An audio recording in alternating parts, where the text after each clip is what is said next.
أعوذ بالله من الشيطان الرجيم بسم الله الرحمن الرحيم وصلى الله على سيدنا محمد وعلى آله وصحبه أجمعين. بكي السلام عليكم ورحمة الله وبركاته. نيجي دلو سيجي تسني بند بلاحضري. تاي مو نيك سوني ñaar fukkeelu bind ak juroom ñett ngeen ci and ak seen bokk talib Cheikh Amadou Niang di leen ñaan ngeen continuer di abonné ak di partager. borom téré bi ne wa nawaqduhu yaqtim kal wudu'i mu ngi melni ki yaq njàpp waaye nag daa am yu ciy dolleeku tiim bu yàggee da yàq tiim boo ko defee balaa ngay julli nga am ndox tiim nga yàqu mu ne wala tusalla deful julli faridataani ñaari farata bi tayammumin waaxidin ci benn tiim benn farata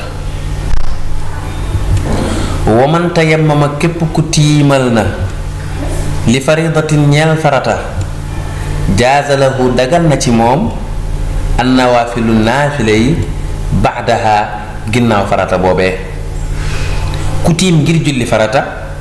bu jullee farata ba pare bépp julli boo xamee ne ni naafila la wala bépp jaamu yàlla boo xam ne naafila la mën na koo def ci ginnaaw farata boobu nga xam ne daf koo tiimaloon wa masul mushaf yi dagan na ci moom it mu laal kaamil ci tiimal julli farata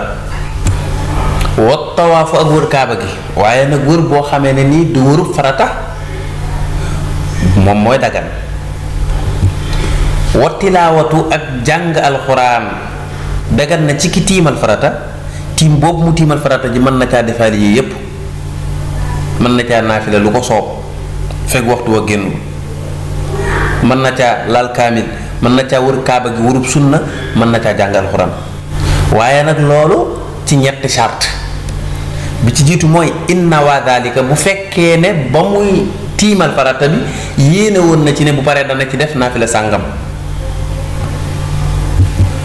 watta salat te mu jokk moom naafila googu bi salaati ca julli farata giñ tiimaloon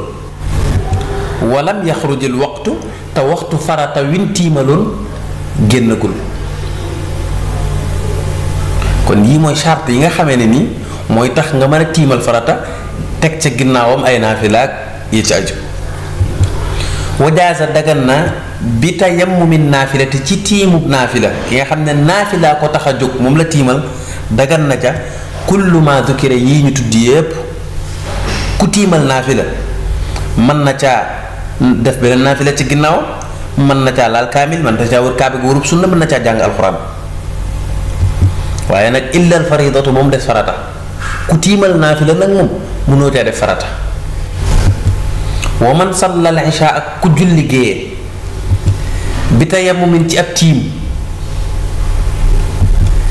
qaama li shafai mën na caa jóg shafaa ca wal watri ak a witr képp koo xam ne nii dafa tiim julli géeye mën naa jóg shafaa ak witr baadaha ginnaaw géega waaye min gayri taxiirin ci lu duhul mu koy yeexe maanaam bu sëlmalee géey rek na jóg daal di kàbbar def shafa sëlmal shafa rek kàbbar def witr xanaa leen liñ ko may de mooy mu tasab ca jàng ca ayatul kursi yu boobaa dañ naan ko yeexe nga ko de waaye diggante boobu noonu du yàq tiim ga teewul boo paree mën ngaa shafa witr mu ne woo man tey ma képp ku tiim min janaabatin ci janaba koo xam ne dafa amoon janaba amul ndox mu daal di tiim bu boobaa nag fala budda min niyatiha mënu koo ñàkk yéene moom janaba ja il faut dina yéene ci tiim jii kat na da ci sàkkoo daganal julli ànd ak janaba mooy toj mu mag bu ko deful tiimam du baax xanaa mu yéene def farataay tiim bu fekkee daal di yéene def farataay tiim nag moom julleem dina baax bu ko defee mbokk yi fi la ñëw ak yéen assalaamu aleykum wa rahmatullahi wa barakaatu.